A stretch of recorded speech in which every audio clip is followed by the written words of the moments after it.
হাসিনা ও টিলিপকে দেশে আনার প্রক্রিয়া শুরু, দুদক। হ্যাঁ দর্শক, এরকম একটি সংবাদই আজকে পত্রিকার পাতায় ঘুরছে। ছাত্র জনতার গণ অভ্যুত্থানের ক্ষমতাচ্যুত সাবেক প্রধানমন্ত্রী শেখ হাসিনা এবং তার ভাগ্নি টিলিপ সিদ্দিকীকে দেশে ফিরিয়ে আনার কার্যক্রম শুরু করেছে বলে জানিয়েছেন বাংলাদেশ দুর্নীতি দমন কমিশন দুদকের কমিশনার ব্রিগেডিয়ার জেনারেল অবসরপ্রাপ্ত হাফিজ আহসান ফরিদ।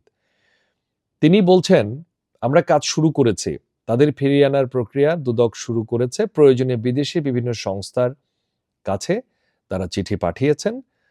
মঙ্গলবার রাজধানীর সেগুনবাগিচায় সংবাদ সম্মেলনে এমন কথা বলেছেন এবং স্বরাষ্ট্র মন্ত্রণালয়ে চিঠি পাঠানো হয়েছে এবং পররাষ্ট্র মন্ত্রণালয়ে বিদেশি দূতাবাসকে পাঠানোর জন্য চিঠি দেওয়া হয়েছে এবং পররাষ্ট্র মন্ত্রণালয় সেই সব চিঠি অ্যাম্বাসিগুলোকে পাঠাবে এবং সেই সব অ্যাম্বাসি তাদেরকে আনবার ব্যাপারে প্রক্রিয়া শুরু করবে। তবে দুদক কমিশনার একটি কথা বলেছেন, টিলিপ সিদ্দিকীকে দেশে কিভাবে আনা হবে সেই ব্যাপারে দুদক এখনো পরিষ্কার নয়।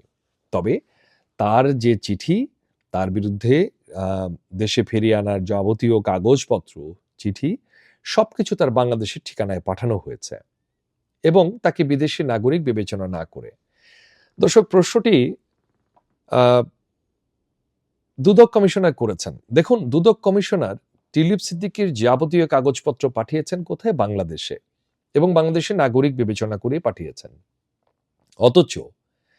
অথচ টিলিপ সিদ্দিকী তিনি পরিষ্কার সাফ মিডিয়ার সামনে দাবি করেছেন যে তিনি বাংলাদেশের নাগরিক নন। তিনি বাংলাদেশের নাগরিক নন, সেটি তিনি পরিষ্কার করে বলেছেন।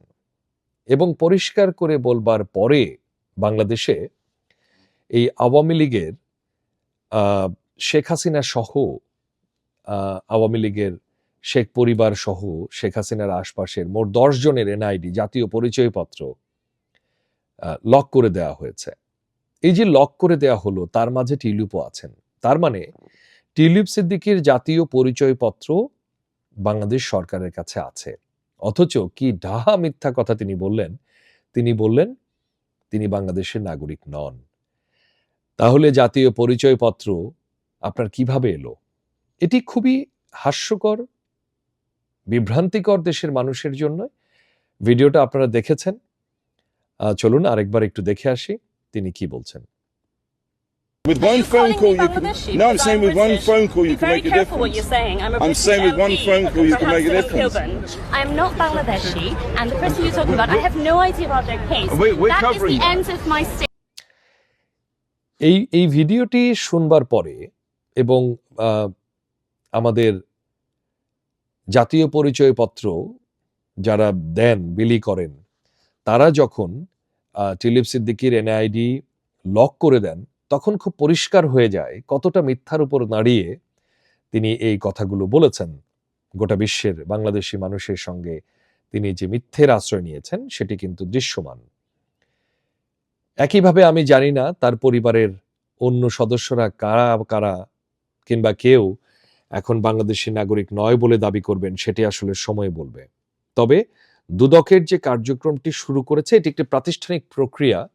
সেই প্রক্রিয়াটি দুদক শুরু করেছে, এটিকে সাধুবাদ জানাতেই হবে। সেই প্রক্রিয়াটি চলতে থাকুক, সেই প্রক্রিয়ায় পররাষ্ট্র মন্ত্রণালয় হয়ে দূতাবাসগুলোর কাছে এই চিঠিগুলো পৌঁছে যাক এবং দূতাবাসগুলো তাদের পরবর্তী কার্যক্রমগুলো শুরু করুক। একইভাবে দর্শক, একটি কথা বলতে চাই, কেবল শেখ পরিবারের এই শেখ হাসিনা কিংবা টিলিপ সিদ্দিকী নন, আওয়ামী লীগের যেসব মানে গুন্ডা পান্ডা টাইপের লোক ছিলেন, আপনারা জানেন, যারা জুলাই অভ্যুত্থানের সময় লাইভে এসে কিংবা প্রকাশ্যে পুলিশ যাবার আগে তাদের অস্ত্র উঁচিয়ে যারা ছাত্রদের উপর হামলে পড়েছিল, এমন চিহ্নিত কিছু মানুষ যারা নিজেদেরকে একসময় বাংলাদেশের গডফাদার মনে করতেন, এই গডফাদারদের যারা বিদেশে লুকিয়ে রয়েছেন, এই গডফাদারদের আনা কিন্তু তেমন কোনো ব্যাপার নয়। এই গডফাদারদের আনার প্রক্রিয়াটিও আমার মনে হয় শুরু করা প্রয়োজন। এবং এই গডফাদারদের মধ্যে যারা বিশ্বের বিভিন্ন দেশে এরই মধ্যে তারা সেখানে অবস্থান করে বাংলাদেশ বিরোধী কর্মকাণ্ড করছেন, তাদের বিরুদ্ধে রাষ্ট্রদ্রোহ মামলা কিংবা রাষ্ট্রদ্রোহ ব্যবস্থা নিয়ে তাদেরকেও দ্রুত সময়ে ফিরিয়ে আনার ব্যাপারে অন্তর্বর্তীকালীন সরকার উদ্যোগ নেবে বলে আমরা বিশ্বাস করি, আমরা আশাবাদ করি, আশা করতেই পারি আমরা। ধন্যবাদ।